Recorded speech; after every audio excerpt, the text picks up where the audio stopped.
여러분 안녕하세요. 오늘도 현실 너머로 떠나는 미스터리 여행 미스테리TV에 오신 걸 환영합니다. 이번 이야기는 산악 미스터리를 좋아하시는 분들에게 특히 흥미로운데요. 오늘의 무대는 페루 안데스 산맥입니다. 해발 6,000m가 넘는 하얀 설산에서 1997년 6명의 등반대가 흔적도 없이 사라졌습니다. GPS, 무전기, 구조대 모두 그들을 찾지 못했고 마지막 무전엔 불길한 메시지가 남아있었죠. 우리가 뭔가 이상한 걸 보고 있어 라는 그 음성이 등반대의 마지막 흔적이 되었습니다. 이제 하늘로 사라진 그들의 마지막 여정에 함께 들어가 볼까요? 1997년 5월 미국, 영국, 페루 출신의 6명 등반가가 페루 안데스 산맥의 미개척 루트에 도전하기로 했습니다. 이 루트는 지도에도 거의 표시되지 않은 험난한 곳이었지만 그들은 첨단 장비와 위성 위치 추적기, 무전기를 모두 갖추고 출발했습니다. 등반대는 매일 저녁 베이스 캠프에 무전을 남겼는데 실종 하루 전 밤 마지막으로 들린 무전은 충격적이었습니다. 우리가 하늘 위에서 뭔가 보고 있어. 너무 크고 움직이지 않아? 라는 말이 마지막이었고 그 후로 연락은 완전히 끊겼습니다. 이후 GPS 신호도 구조 요청도 그 어떤 흔적도 남지 않았죠.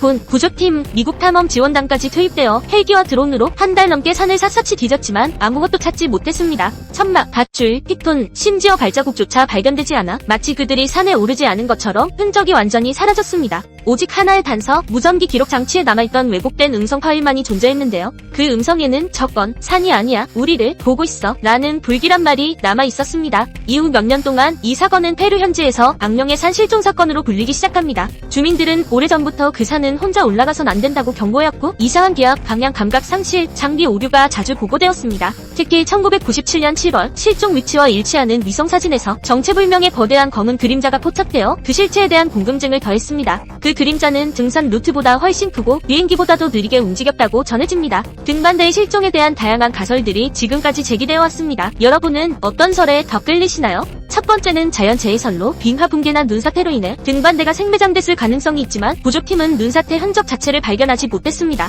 두 번째는 군사기지 음모설로 일부 탐험가들은 이 산 근처의 군 기밀 지역에 실수로 진입해 정보 삭제를 당했을 수 있다고 주장합니다. 세 번째는 고대 존재 이론으로 인파시대 이전부터 전해지던 전설에 따라 이 산은 구름을 지키는 존재의 거처로 여겨져 인간이 닿아선 안 될 공간이었을지도 모릅니다. 네 번째는 차원문 통과설로 이 지역의 기압과 자기장 이상 현상이 일시적으로 차원문을 열었고 등반대가 그 안으로 들어가 버렸다는 SF 같은 가설도 있죠. 무전 파일 속 산이 아니다, 보고 있다는 말이 혹시 이런 미지의 존재나 현상을 암시하는 걸까요? 산은 때로 사람을 품기도 삼키기도 합니다. 그러나 이번 사건은 그저 삼킨 게 아니라 존재 자체를 지워버린 듯합니다. 기록도 흔적도 존재조차 남지 않은 이 실종은 진정으로 사라진 것이라 할 수 있겠죠. 어쩌면 지금 이 순간에도 그들은 우리와 조금 다른 차원에서 등반을 계속하고 있을지도 모릅니다. 오늘도 현실보다 더 미스터리한 이야기 미스테리TV였습니다. 재미있으셨다면 구독과 좋아요, 알림 설정까지 잊지 마시고 다음 미스터리 탐험에서 또 만나요. 그럼 산속보다 무서울 수 있는 현실도 잠시 잊고 다음 이야기에서 뵙겠습니다. 안녕. 구독과 좋아요, 알림 설정은 사랑입니다.